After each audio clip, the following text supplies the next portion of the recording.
So acha nianze kucheka mwanzo. Najua wapo wale ambao wamenizoea vibaya na wapo wale ambao wamenizoea vizuri. Wapo wale ambao wanadhani kama mimi niko hapa kwa kumkashifu yule ambaye ni rais wetu wa Tanzania hapa, Samia Suluhu Hassan, na vile vile pia wapo wale ambao wanadhani mimi nipo kwa minajili ya kuchochea uchochezi ili mradi watu waweze kupigana ikifikia hapo tarehe 29 ambapo nchi yetu ya Tanzania inaenda kwenye uchaguzi. Lakini leo nataka kuongelelea mpango mzima wa kile kisanga ambacho kimeweza kutokea kwenye ile embassy ambayo tunaita kule sehemu za Amerika, ambapo baadhi nitasema natumia na nukuu vizuri, utaona picha ama video ambayo nimeweza kukuwekea hapa.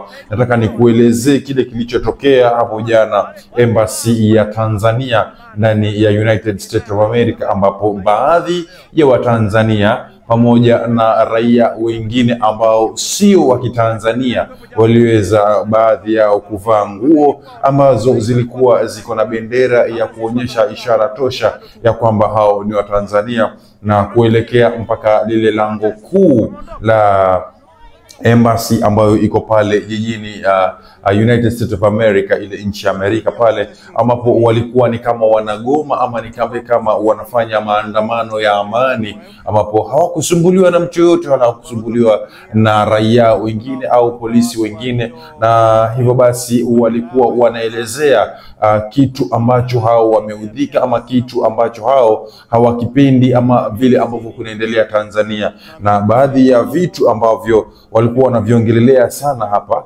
ni swala mzima wa utekaji ambao unaendelea nchini Tanzania, ambapo walikuwa wanasema kwamba utekaji umezidi nchini Tanzania, na Rais Samia Suluhu Hassan hatili neno wala hasemi chochote kuhusiana na mpango mzima wa utekaji huno, ambapo walikuwa na bango ambalo lilikuwa na majina mengi tu kiukweli, ambapo lilikuwa limeandikwa upande mmoja na upande mwingine, ambapo walikuwa wanasema kwamba wako na orodha ya wote wale ambao waliweza kutekwa hichi kipindi cha uchaguzi ama hichi kipindi cha kufanya kampeni ambao tunaelekea kwenye uchaguzi. Hivyo basi wakawa ni kama wanashurutisha ile ambayo ni embassy ya pale United States of America, ambayo ni embassy ya Tanzania, iweze kutuma ujumbe kwa Rais Samia Suluhu Hassan aweze kuachilia wale ambao wote wameweza kutekwa pale nchini, ambapo yeye kama rais hajatilia neno lolote na wala hajaonekana hadharani kukashifu kitendo hichi ambacho kinaendelea na kimekuwa sugu ndani ya Tanzania.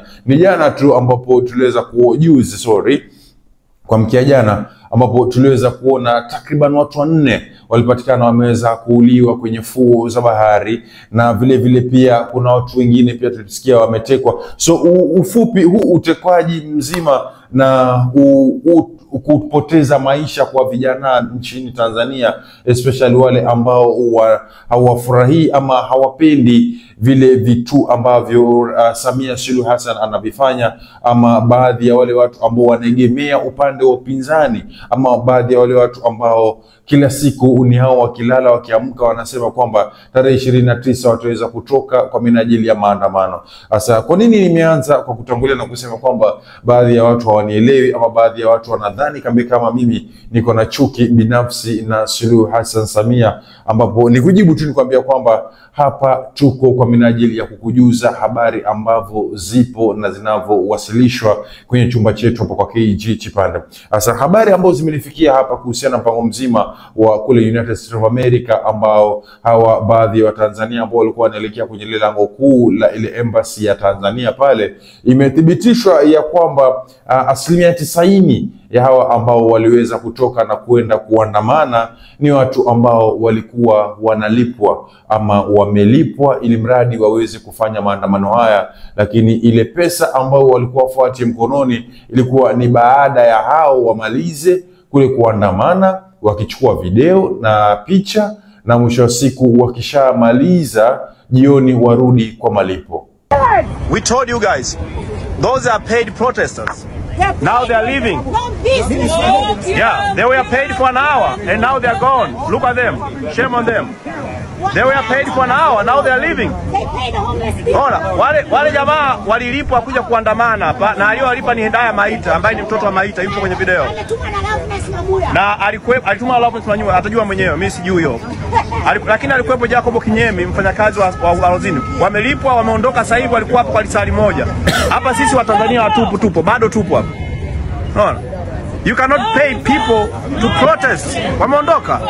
No election. I say waandamanaji tunaenda ubalozi wa Tanzania, tutakuwa nje pale kwa muda, tutachoma mishumaa kuwakumbuka waliopotea, tutakaa chini pale. Tunaenda kwenye ubalozi wa Tanzania sasa hivi. Kwa hiyo kama unakuja kwenye maandamano, tafadhali njoo moja kwa moja. So utaweza kuona kwenye video ambayo nimeweza kukuwekea hapo, ambapo kuna baadhi ya watu ambao waliweza jitokeza, ambapo walikuwa wamesema, wameshika mabango ambayo yameandikwa kwamba simamisha maandamano ama simamisha utekwaji, asante kutuwakilisha vyema, umoja na mshikamano Tanzania. Bado sisi tarehe 29 Oktoba kitaeleweka tu, wangesema Samia acheni tu. So unaona kitu ambacho mimi nataka kueleza hapa, na nisionekane kama nimegeuka, mimi sijageuka, bado niko vile vile. Kazi yangu nimesema mnarejelea ni kuwakilisha habari ama kuzifikisha habari vile ambavyo zinaingia kwenye chumba chetu cha KG Chipande. So the real thing, kitu ambacho sijapenda hapa ni kuonekana wazi hadharani ya kwamba maandamano haya hayakufanywa na raia wa Kitanzania peke yao. Maandamano haya yamefanywa mpaka na raia wengine tofauti ambao sio raia wa Kitanzania, ambapo walikuwa wamepewa ada ya hela, ambapo ada ile ilikuwa inasimamia kuacha kazi zao ili mradi waende wakaonekane ya kwamba hao pia wanapigania zile ambazo ni haki za Kitanzania. So ule umati udogo ama ule umati mdogo ambao umeweza kujitokeza kwa minajili ya maandamano, ifahamike ya kwamba sio wote walikuwa ni Watanzania. Baadhi yao walikuwa wamelipwa pesa taslimu ambazo hazijabainika ili mradi waweze kuandamana. Na kitu hicho bado ndo ambacho tutakuja tusema hapa ya kwamba Afrika sahino tumeanza kubebwa ujinga wa story kama hizi, ambapo utapata kwamba Waafrika tuna lipwa, baadhi yetu wa Afrika tunalipwa ili mradi tuende tukachochee vita sehemu fulani.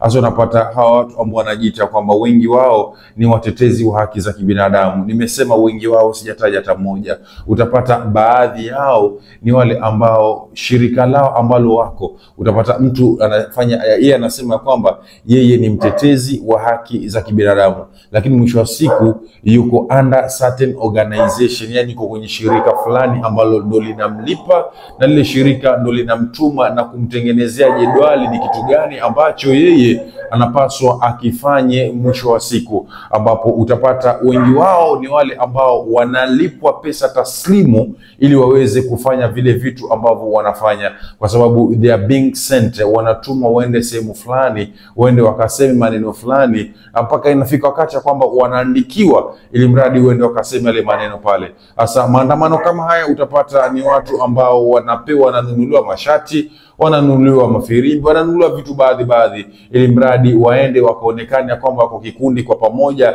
na wanaandamana kwa pamoja kwa sababu ya jambo fulani kwa pamoja, ili dunia mzima iweze kuonekana ama iweze kuonekana kwamba mtu fulani analaumika, mpaka watu wake ambao wako Amerika wameingia barabarani kuandamana. So I don't tolerate this and I don't accept this. And I'm not a fan of this as well. Mimi si shabiki wa kitu kama hichi. Mimi ni shabiki wa maandamano kikweli. Napenda kabisa mahali ambapo hapana haki na mahali ambapo haki haipatikani, basi kama endapo kutatokea watu waandamane ili wapate ile haki yao, then it's going to be fine. Lakini haikuna venye haki haipatikani hapo mahali, na hamna mtu yoyote ambaye anaweza akawasikiliza isipokuwa tu kusikilizwa kwenu nyinyi ni kuandamana ndio sauti yenu iweze kusikilizwa mahali popote pale. Basi nitakuwa shabiki wa maandamano hayo, na bora tu yawe maandamano ya amani na regelelea. Lakini endapo ni ulipwe pesa ili uende ukaandamane, yani someone has to bribe you, yani akuhonge pesa kwambie shika hii miaka kadhaa, shika hizi 20,000 endo kaandamane, shika hizi 20,000 endo kaongoze maandamano, shika hizi 20,000 simama useme Samia ABCD.